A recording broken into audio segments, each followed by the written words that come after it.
నమస్తే అమ్మ. నమస్తే. అమ్మ, తల్లిదండ్రులు చూసి చేసిన పెళ్ళిలో ఎంతవరకు నిలబడుతున్నాయి? పరువు హత్యలు చేసి వాళ్ళు ఏం సాధిస్తారు?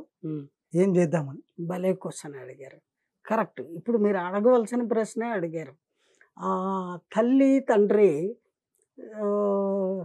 చక్కగా వాళ్ళ సేమ్ కాస్ట్లో సంబంధం చూసి అబ్బాయికి కానీ అమ్మాయికి కానీ పెళ్ళిళ్ళు చేయడము, అలాగే కట్నాలు ఇవ్వడాలు, పుచ్చుకోవడాలు, కానుకలు ఇవన్నీ ఇవ్వడాలు, పుచ్చుకోవడాలు ఇవన్నీ చేసి చాలా ఆర్భాటంగా కోట్ల రూపాయలు ఖర్చు పెట్టి చెప్పుకోవడం కోసమే, అంతే. కోట్ల రూపాయలు ఖర్చు పెట్టి కూడా పెళ్ళిళ్ళు చేస్తున్నారు.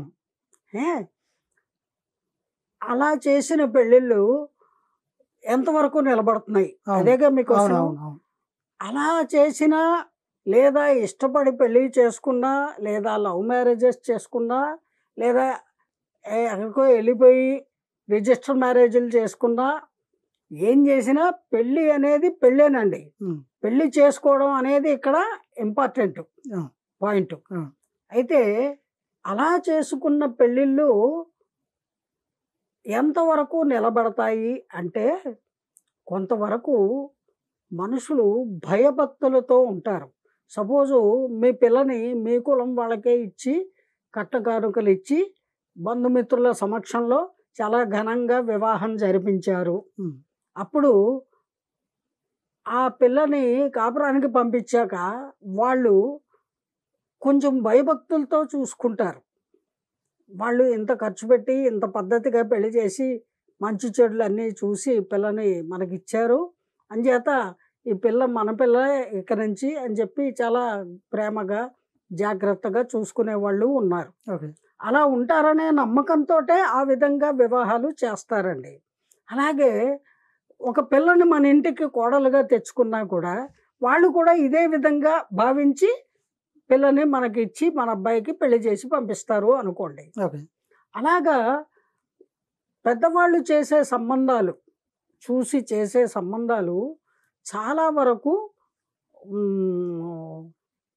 వాళ్ళ తల్లిదండ్రులు ఉన్నారు, వీళ్ళ తల్లిదండ్రులు ఉన్నారు, వాళ్ళ అన్నదమ్ములు ఉన్నారు, వీళ్ళ అన్నదమ్ములు ఉన్నారు, వాళ్ళ బంధువులు ఉన్నారు, వీళ్ళ బంధువులు ఈ ఊర్లోనే ఉన్నారు, మన సందులోనే ఉన్నారు అనేటువంటి భయభక్తులతోటి ఆ పిల్లల్ని, ఆడపిల్లల్ని కోడలుగా తెచ్చుకున్న పిల్లనైనా సరే, కూతుర్ని ఒక ఇంటికి కోడలుగా పంపినా సరే ఆడపిల్లని ఇబ్బంది పెట్టకుండా, అలాగే అల్లుడిని కానీ అల్లుడిగా ఎవరినైనా తెచ్చుకుంటే వాడిని ఇబ్బంది పెట్టకుండా, కొంతవరకు సమాజానికి కుటుంబాలకి భయపడి కొంచెం పద్ధతిగా జీవించడానికి ఆస్కారం ఉంటుంది.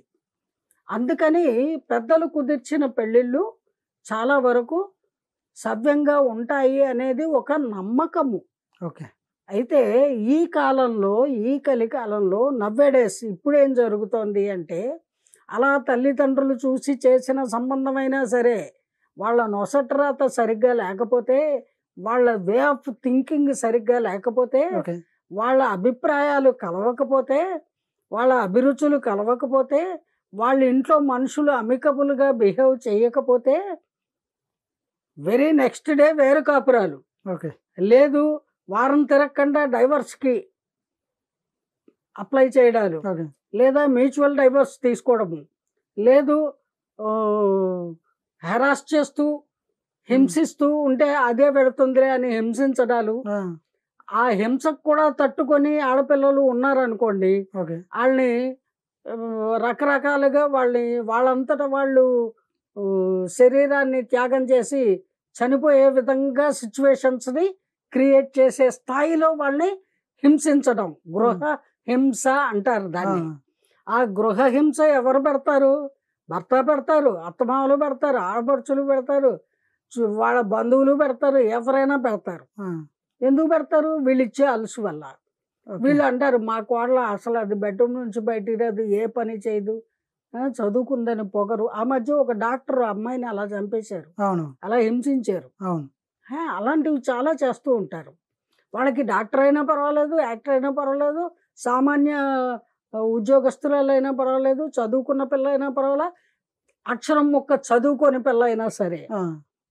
కాదేది కవితకు అనర్హం అన్నారు శ్రీశ్రీ గారు. అలాగా కాదేది హింసకి అనర్హం.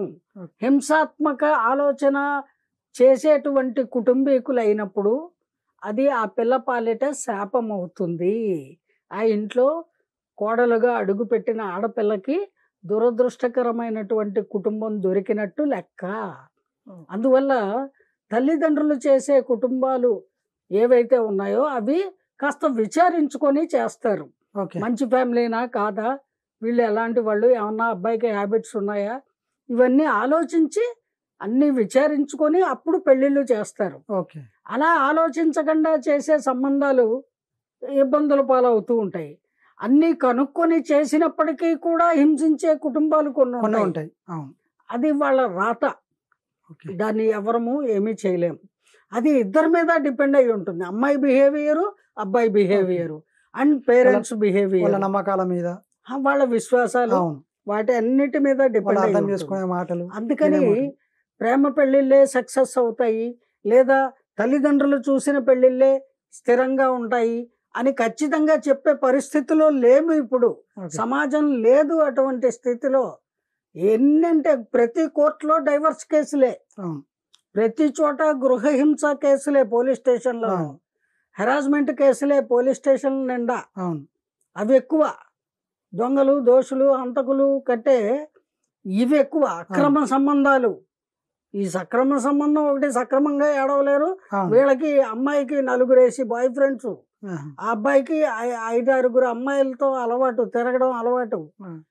ఇవన్నీ ప్రోత్సహించే తల్లిదండ్రులు, బంధువులు, డబ్బు, ఇవన్నీ ఏమన్నా కాదండి, వాడు బాగా సంపాదిస్తున్నాడు, లేదా మాకు బాగా ఆస్తుంది, లెట్ హిమ్ ఎంజాయ్. ఏమిటి ఇది ఎంజాయ్మెంటా? పద్ధతి లేకుండా జీవనం గడిపితే రోగిష్ఠులు అవుతారు, నేరస్తులు అవుతారు, జైలు జీవితం గడపవలసి వస్తుంది. ఇదే అంతిమంగా జరిగేది. అంచేత తల్లిదండ్రులు చూసి చేసిన సంబంధాలు కూడా ఫెయిల్ అయ్యేవి ఉన్నాయి, సక్సెస్ అయ్యేవి ఉన్నాయి. అందుకని మనము ఈ రోజున కరెక్ట్గా జడ్జి చేయలేని పరిస్థితిలో ఉన్నామండి. వివాహ వ్యవస్థనే అస్తవ్యస్తంగా, అపసవ్యంగా వినియోగించుకుంటున్నటువంటి యంగ్స్టర్స్ ఇప్పుడు తయారయ్యారు. తల్లిదండ్రులు తెలుసుకోవట్లేదు. ఒకప్పుడైతే బంధువులు సంబంధాలు చెప్పేవారు, ఇప్పుడు అంతా మ్యారేజ్ బ్యూరోస్, రకరకాలు ఉంటాయి మ్యారేజ్ బ్యూరోస్. వాళ్ళలోంచి వీళ్ళు ఎన్నుకుంటారు అబ్బాయిల్ని, అమ్మాయిల్ని ఎన్నుకొని, వీడికి ఆస్తి బాగానే ఉంది, ఈ అమ్మాయి బాగా సంపాదిస్తుంది, ఈ అమ్మాయి చూడడానికి ఐశ్వర్య రాయ్ లాగా ఉంది, ఈ అమ్మాయి అలా రితిక్ రోషన్లా ఉన్నాడు, ఈ అబ్బాయి ఇలా ఏదో వాళ్ళకి నచ్చిన విధంగా ఉన్నవి చూసి సెలెక్ట్ చేసేసుకుంటారు. కుటుంబ నేపథ్యంలో ఎలాంటి వాళ్ళు అనేది వీళ్ళకి తెలియదు. ఈ అమ్మాయి తాలూకు ఎలాంటి వాళ్ళో తెలియదు, అబ్బాయి తాలూకు ఎలాంటి వాళ్ళో తెలియదు.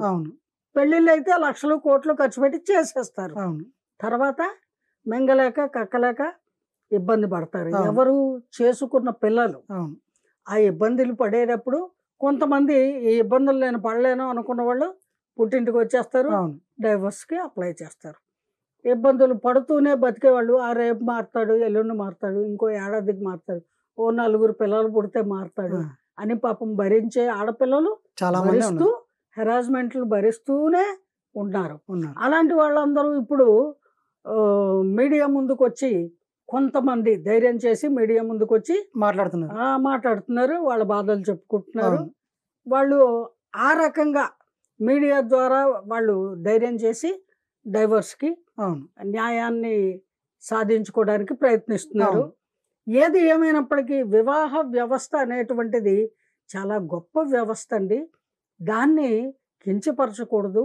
దాన్ని దృష్టిలో ఉంచుకొని ఏ అమ్మాయి అబ్బాయి అయినా సరే, ఏ తల్లిదండ్రులైనా సరే వివాహం అనేది చేసుకొని ఆ వివాహానికి కట్టుబడి జీవనం గడపాలి. ఆ వివాహ బంధాన్ని గౌరవించి జీవనం గడపాలి. అలాగే భర్తని భార్య, భార్యని భర్త అర్థం చేసుకొని జీవితాన్ని కొనసాగించాలి, అర్థం చేసుకోవాలి. ఎప్పుడైతే అవగాహన, అర్థం చేసుకోవడము లోపిస్తుందో అక్కడ తేడాలు వస్తాయండి. అందువల్ల తల్లిదండ్రులు చేసిన సంబంధాలే సక్సెస్ అవుతాయి అంటే కొంతవరకు అవి కూడా ఫెయిల్ అవుతున్నాయి. సవ్యంగా ఉన్నవాళ్ళు ఉన్నారు, ప్రేమించి పెళ్లి చేసుకుని కూడా 60 ఏళ్ళైనా 70 ఏళ్ళైనా సుఖంగా ఉన్న వాళ్ళు కూడా నాకు తెలిసిన వాళ్ళు ఉన్నారు. చాలా రెండు రకాలుగాను ఉన్నది. అందుకని ఇదే అని మనం కరెక్ట్గా చెప్పే పరిస్థితి కాదు. కాకపోతే ఇక్కడ అమృత ప్రణయ్ విషయము వచ్చినప్పుడు తండ్రి మారుతీరావు కొంచెం ఆలోచించాలి. పెద్దవాడు కదా, తండ్రి స్థానంలో ఉన్నాడు కదా. ఈ కులాలు మతాలు శాశ్వతం కాదు. మనకున్నది ఒక్కగానొక్క బిడ్డ. ఆ బిడ్డ సుఖంగా సంతోషంగా ఉండడం ప్రధానము అని అనుకొని ఉండుంటే, ఆయన కన్సిడర్ చేసి ఉంటే చక్కగా ఈ ఘోరం జరిగేది కాదు. అతను హత్యకి గురి కాబడేవాడు కాదు. చక్కగా అందరూ కలిసి ఉండేవారు. ఎంతో సంతోషకరంగా వాళ్ళ జీవనం కొనసాగేది. అందువల్ల తొందరపాటుతనం అనేది మారుతీరావు గారిలోనూ ఉంది అంటాను నేను. అమృత మాత్రమే కాదు, ఆయన కూతురు మాత్రమే కాదు, ఆయన కూడా ఆవేశపరుడు, తొందరపాటుతనం ఉంది. అంతా వాళ్ళు కళ్ళు వాళ్ళ చేత్తోనే వాళ్ళ వేళ్లతోనే పొడుచుకున్నట్టుగా వాళ్ళ బిడ్డ జీవితాన్ని వాళ్ళే నాశనం చేశారు అని చెప్పుకోవాల్సిందే నిస్సందేహంగా. చివరికి ఆయన పొందింది ఏంటి? తన భార్యకి భర్తగా తను మిగలలేదు. తన జీవితాన్ని తను అంతం చేసుకున్నాడు. తన కూతురు అల్లుడిని బతకనివ్వకుండా ఆ అల్లుడిని మర్డర్ చేయించేశాడు. ఆ తర్వాత జైలుకి వెళ్ళాడు. ఇంకా శాశ్వతంగా జైల్లో ఏ శిక్ష వేస్తారో అని చెప్పి